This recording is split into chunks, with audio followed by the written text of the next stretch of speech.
Since this is the Bar Association and Lawyers Show, let's talk about some of the pretrial rulings that really went against your position.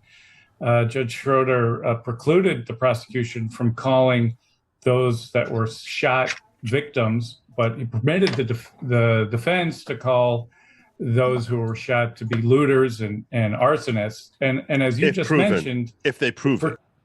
Yeah, how does that's what's so disheartening about this? How does someone who is the former head of the New York Bar Association not understand the distinction that the judge was making there? Okay, because New York Bar Association is notoriously political. This is the same bar association which basically sanctioned the disbarment of Giuliani for representing Trump in the election. Really? Okay. So So the Bar Association is what you have to pass to be able to practice They're overseeing, law. Yeah. But that's exactly. For defense and for prosecutors. It's like that's to be a lawyer. That's to be a lawyer in New York. Just a bar exam, yeah. Well, no, there's admission afterwards, and that's where when you're admitted to the bar. So you're approved by the New York Bar I know Association. nothing about this stuff. So just for a layman, is it a different test for a prosecutor or a defense attorney? Same test. Okay. It's just a matter of who's hiring you. Okay. So gotcha. So but you're saying a lot of people become attorneys because they know that's the route to become a congressman or a senator. I didn't say that. That happens to be true. But yeah, I mean, you were just totally throwing words in my mouth that had nothing to do with anything I was talking about. Well, let me ask it like a question then. Is it that the case? I mean, that I feel like it is. No, I agree with you on that. And you can sort of understand that before someone is up in Congress writing laws, they should have a deep conception as to, how laws will be understood. Sure. They call them lawmakers. Yeah, if you're a lawmaker, it's better if you're a lawyer and you understand the ramifications of laws, right? I mean, it does make sense that they should be, even though, and also let's face it, I mean, lawyers and politicians are both notoriously slimy, so it makes sense that one would feed the other. Right? Well, that's what I'm curious, because you say the Bar Association is a completely political institution, and I'm just, can we dig into the nitty gritty a little bit there? Like, what? There's always people behind an entity. Mm-hmm. There are people behind Coca-Cola. Yeah. There are people. There are always people behind CNN. There are people behind it, and if they have an agenda in New York, and you have to understand that New York has a very. You're talking about the elitist New York entity, which is running the New York Bar Association. So they basically look at themselves as king. The elitist Democrat mentality is you're looking at yourself as if you are the greater thans, everyone else is like the lesser thans, and you're setting the rules up, and people should fit in your society and have the same type of ideologies that you have. And if you're a conspiracy theorist, which these days actually tends to have more gravitas than actually being a believer in what they call science. So in that case, you think that this is all about power, control, and money, and that's what all of these things are. That's everything we've been dealing with in our lives for the last 2 years plus has been about power, control, and money. All of wokeism has been about power, control, and money. Why? Ask yourself this, because it's the same thing that motivates Coca-Cola to become Woca-Cola, or all these different news agencies. What do they gain by promoting the Democratic platform? Ask yourself this question, because it's the exact same thing. It's not just what's tax cuts. It's not tax cuts, please. They get tax cuts. Legislation. Supposedly, Republicans give tax cuts to the rich, so they'll get more tax cuts under that. Why are they supporting wokeism? It's the same reason that the New York Bar Association is leftist. It's the exact same thing as to why corporate America has gone woke. Because it's ultimately about power and control, and that they know that they, who are already seated at the top of the pyramid, will have that much more power and control. The more that they can divide the country, the more they can get people fighting with each other. together, and then establish authoritarian principles for the basis of trying to say, look, we're needed to fix the problem. There's a problem here. We're the only ones who can fix it. And the New York Bar Association is no different from any of these other entities who are looking to have more power, control, say, and influence over the country. But the New York Bar Association, I'm assuming, has a job to do. It's to take normal citizens, students who study the law, and give them permission to practice law in the state of New York. They need defense attorneys and they need prosecutors, correct? Yeah. Do prosecutors tend to lean conservative and defense attorneys tend to lean liberal, progressive, Democrat? No. Anywhere. I'm just curious. Well, so first of all, it tends to go by state. It's you can be on either side of the political aisle and work in either place. You just if you're on the conservative side of the aisle, you're not going to get any sort of serious job in the New York Bar Association. You will if you're in the Texan Bar Association.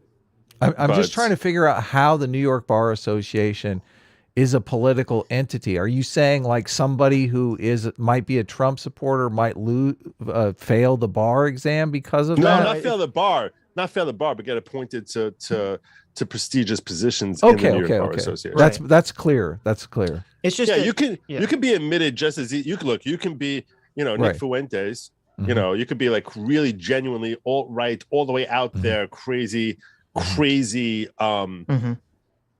I mean, you could literally pass the bar, but you're not going to be appointed. You could be the worst things that you could genuinely be the worst things that the left loves to label about anyone who's to the right of them, right? And you'll still be admitted, and that's fine as long as you don't have any crimes in your past. But if you want to rise politically to having any sort of say or power or influence in New York, then in that case your ideology has to align with where they're coming You can't have voted for Trump. You can't be a vocal Trump supporter. Like you're saying, all the people who occupy the higher echelons of power in the New York Bar Association are likely Democrats or vote Democrat or support Democrats vocally behind the scenes.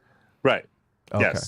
Yes. That's much more clear. 100%. So they're like, sure, we'll let you pass the bar. Yeah, you're a Trump supporter. That's cute. You can pass the bar, but no, you can also make a lot of lawyer in private practice, but you can't forget even most of these firms, even most of the firms. Right.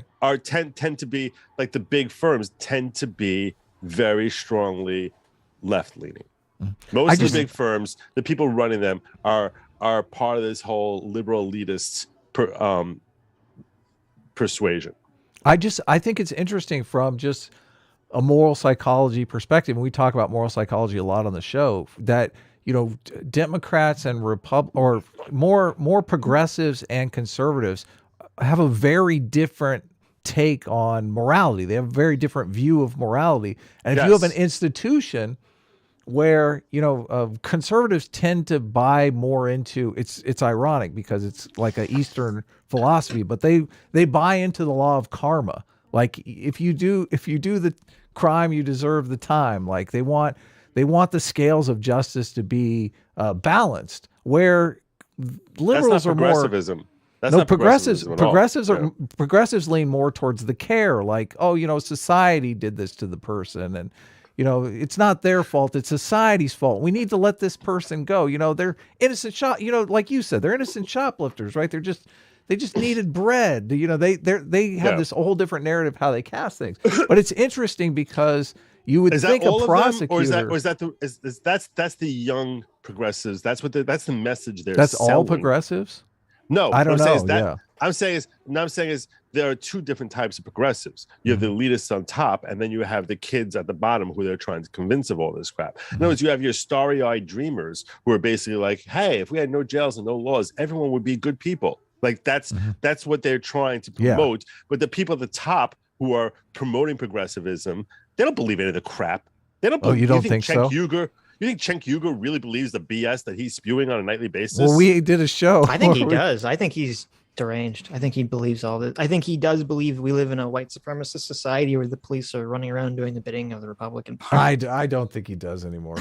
Metzger convinced me that Jank knows what's going on. He's just that's true. That's true. Yeah. It seemed like he was Anna acting definitely. in the Anna is a believer. This is the thing that we talk about often on the show, Joe. Whether or not a person is a true believer, or whether they're cynical about this and they're just using it to gain power. I think there are both types of people. You're saying the only way that you can get to that upper echelon is it has to be somewhat cynical. You can't be a true believer and get to the top. You can't be intelligent and come to that. And many of them are intelligent. Look, I'll tell you this. I think David Pakman, for example, is an intelligent guy. I don't think he's an idiot at all. I think to call him a moron is just, you're blinding yourself to reality. He is an intelligent guy. I think a guy clever. like that. Yes, and he might be lazy sometimes, as critique I've heard about him. But at the end of the day, he's an intelligent guy. How does a guy like that not understand how ridiculous the policies that they're promoting actually are? As far as if they were put into practice for 10, 15, 20 years, whether any society could be viable with the progressive ideologies that are being spewed, where they say, let's let everyone out of jail, and let's or the San Francisco policy of, yeah, sure, if you're stealing less than $1,000 from a day from a store, we're not going to prosecute that at all. That's a possible way for any society to function. How can anyone with a brain come to a conclusion? Yeah, that makes sense. Yeah, well, it's your moral philosophy, though. Your moral philosophy is designed for you to turn your brain off. Yeah, I don't think it has anything to do with intelligence, unfortunately. I mean, very few people will look at the facts, look at the information, and then come to a conclusion. Generally, people see a situation, they see anything, and they have like this initial emotional gut reaction, and then their big intelligent brain, all it does is try to, after the fact, justify their emotional feeling about it. I agree with that. I think that's how you get David Pakman and Cenk and a lot of these other people who you say like, oh, these people should be, on an IQ test, you'd imagine they'd score well, but then they support things politically or socially that you say are batshit crazy. Right. So you're saying that they're just allowing their gut to control their mind, which is possible. Well, I think that's like 99% of all human beings alive. Yeah, me too. No, that's true. That's true. It's hard to actually allow your brain to control your emotion and to sort of parse through things. I think that the motivation for their gut is not that they believe in their heart of hearts that this is a good thing. I think most of them, the motivation for that gut is that they see that this is a path toward money, power, control. Sure. Mm-hmm. But I wouldn't be surprised if most of those people still rationalize it like, oh, once I'm in power, I'm going to make the world a better place. That's possible. Give people the truth. I'm sure that they all tell these lies to themselves every day. Right. Mm-hmm. Except for Epstein. I'm sure he was just a total he didn't have a conscience, for heaven's. He's probably a sociopath.